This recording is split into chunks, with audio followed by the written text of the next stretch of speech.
আসসালামু আলাইকুম সুপ্রিয় দর্শক, কেমন আছেন সবাই? আশা করি আল্লাহ তাআলার অশেষ মেহেরবানিতে সবাই ভালো আছেন। আলহামদুলিল্লাহ, আমিও আপনাদের দোয়া এবং ভালোবাসা পেয়ে ইনশাআল্লাহ ভালো আছি। তো দর্শক, নিশ্চয়ই আপনারা আমাকে চেনেন, আমি খান হেসারি থেকে হাশেম ভাই। তো আজকে আমাদের গ্রামের পাশেই ছোট্ট একটা খামার, 2000 বাচ্চা দিয়ে উনি খামার করছে। তো মূলত আসলে আমাদের এখানে ইদানিং বাচ্চা বুডার করে বিক্রয় করা হয়। ওই আপনার 18 দিন 20 দিন, হয়তো বা কেউ 28 দিন 1 মাস পালার পরে এই বাচ্চাগুলো বিক্রি করে দেয়। আর আমরা এই বাচ্চাগুলো বাংলাদেশের বিভিন্ন প্রান্তে আমরা এই বাচ্চাগুলো বিক্রি করে থাকি।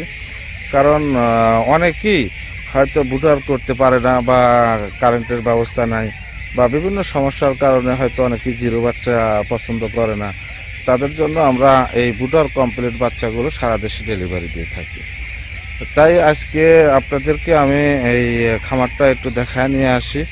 হয়তো যাদের বুডার কমপ্লিট বাচ্চা কেনার ইচ্ছুক, তারা অবশ্যই আমাদের খান হেচারিতে যোগাযোগ করলে ইনশাল্লাহ ভালো মানের বাচ্চা পাবেন এবং সার্বিক দিক দিয়ে সহযোগিতা পাবেন। তারপরেও আপনারা জানেন যে আমি সারা দেশে আমার নিজস্ব হ্যাচারির থেকে যে জিরো বাচ্চাগুলো উৎপাদন হয়, সেগুলো কিন্তু আপনাদের সারা দেশে দিয়ে থাকি। তো পাশাপাশি বুটার কমপ্লিট বাচ্চাটাও কিন্তু আমি ইদানিং প্রায় বাংলাদেশের বিভিন্ন জায়গায় কিন্তু দিচ্ছি। তো চলুন একটু দেখে আসি খামারের পরিবেশটা কেমন আর বাচ্চার কোয়ালিটিটা কেমন। সুপ্রিয় দর্শক, মূলত এই খামারের যে বাড়িটা আপনার একদম মাঠের একদম সাইডে। দেখা যায় যে আপনার এরকম পরিবেশ বা এরকম জায়গা হলে হাঁস পালার জন্য কিন্তু উত্তম একটা জায়গা। কারণ খোলা মাঠের ভিতরে যে হাঁসগুলো রাখা হয়, দেখা যায় যে সেখানে আপনার খাবার কিন্তু অনেক কম লাগে।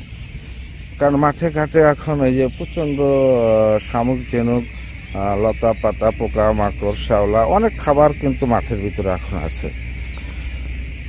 আমি একটু আপনাদেরকে খামারটা একটু ঘুরে দেখায় নিয়ে আসি, চলুন।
দর্শক, এই হাঁসগুলো কিন্তু এখন মাঠে ছেড়ে দেওয়া হচ্ছে।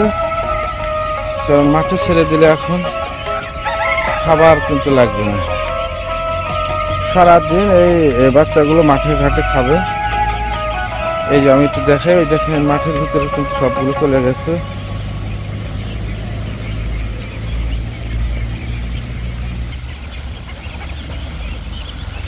এই দেখেন কত সুন্দরভাবে মাঠের ভিতরে কিন্তু খাবার খাচ্ছে ওরা। আর মূলত এই মাঠের ভিতরে এখন ছোট ছোট শামুক, ঝিনুক, পোকা মাকড়, বিভিন্ন খাবার কিন্তু এখানে আছে। আর এইভাবে খোলা মাঠের ভিতরে আপনারা হাঁস ছেড়ে দিয়ে রাখলে হাঁসটাও সুস্থ থাকে, ভালো থাকে, এবং হাঁসের খাবারটাও কিন্তু লাগে না। সুপ্রিয় দর্শক, এই যে আমি একটু আপনাদের দেখাই, এই যে আমার পিছনে মাঠের একটা সাইডে কিন্তু এই খামারির বাড়ি। আর এখানে কিন্তু যে বাচ্চাগুলো দেখতে পাচ্ছেন, এখানে 2000 বাচ্চা আছে। বাচ্চাটার বয়স 28 দিন অথবা 1 মাসের মতন। এই যে খামারে এই মাঠের ভিতরে ছেড়ে দিয়ে কিন্তু ওনারা মাঠের একটা সাইডে কিন্তু ওরা থাকবে, যাতে হিংস্র প্রাণী যেন আক্রমণ না করে। কারণ এখন আমাদের এই অঞ্চলে অনেক মাঠের ভিতরে কিন্তু এই যে দেখতে পাচ্ছেন আপনার সোনালী আঁশ পাট, আর এই পাটের মধ্যে কিন্তু অনেক হিংস্র প্রাণী আছে। কারণ এই বাচ্চাগুলো এই শিয়াল বা খাটাস এইগুলো এসে আক্রমণ করে, এই জন্য মাঠের ভিতরে হাঁসগুলো ছেড়ে দিয়ে আপনার পাটের সাইডে কিন্তু ওই খামারিরা ওরা বসে থাকে লাঠি নিয়ে, যাতে হিংস্র প্রাণী আক্রমণ না করে। সুপ্রিয় দর্শক, আসলে সকালবেলা আমি ঘুম থেকে উঠে নামাজ কালাম করে এই খামারটা আপনাদের দেখানোর জন্য নিয়ে আসছিলাম। তো আপনাদের যদি ভালো লাগে অবশ্যই এই হাঁসগুলো আপনারা ক্রয় করলে ঠকবেন না। কারণ এখানে যে হাঁসগুলো দেখতে পাচ্ছেন আসলে এই হাঁসগুলো সুস্থ সবল হাঁস। আর যে খামারে উনি কিন্তু আমার গ্রামেরই মানুষ, আমার প্রতিবেশী ভাই। আসলে উনি একজন দরিদ্র মানুষ, মাঠে ঘাটে কর্ম করতে পারে না, এই জন্য পাশাপাশি ছেলে এবং নিজেরা মিলে এই খামারটা পরিচালনা করে। দেখা যায় যে ছেলে নিয়ে বা নিজে যদি মাঠের সাইডে বাড়ি যদি আপনার হাঁসগুলো লালন পালন করে, দেখা যায় এখান থেকে অনেক ভালো একটা লাভ আসে। আর মূলত আমার এই ভাই ইনি কিন্তু হাঁস সারা বছরই পোষে, কিন্তু দীর্ঘদিন পোষে না। কারণ এই বাচ্চাগুলো দেখা যায় যে 18 দিন 20 দিন, হয়তো কোনো ক্ষেত্রে আর 1 মাস বা 1 মাস 10 দিন পর্যন্ত পুষে থাকে। কারণ বিক্রি করে আবার উনি বাচ্চা তুলবে, আবার বিক্রি করবে, এইভাবেই কিন্তু উনি সংসার চালাচ্ছে।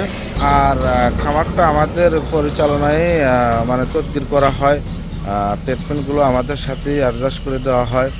এই জন্য এই খামারের বাচ্চাগুলো আমরা বিভিন্ন জায়গায় যদিও বিক্রি করে থাকি, আমরা গ্যারান্টি দিয়ে থাকি। কারণ জিরো বাচ্চাটার ট্রিটমেন্ট হলো মেইন। ছোট্টবেলায় যে ওষুধপাতিগুলো আছে এইগুলো যদি ব্যবহার না করে, দেখা যায় যে মাঝখানে বিভিন্ন অসুখে আক্রান্ত হয়ে কিন্তু খামার ধ্বংস হয়ে যায়। তো দর্শক, আসলে আজকে এই পর্যন্তই। কারণ আপনারা দেখলেন, যদি ভালো লাগে স্ক্রিনে আমাদের নাম্বার দেওয়া থাকবে, যোগাযোগ করে ইনশাল্লাহ হাঁসগুলো আপনারা এখানে এসে দেখে শুনেও কিন্তু নিয়ে যেতে পারেন, কোনো সমস্যা নেই। তো দর্শক, সবাই ভালো থাকবেন, সুস্থ থাকবেন, আল্লাহ হাফেজ।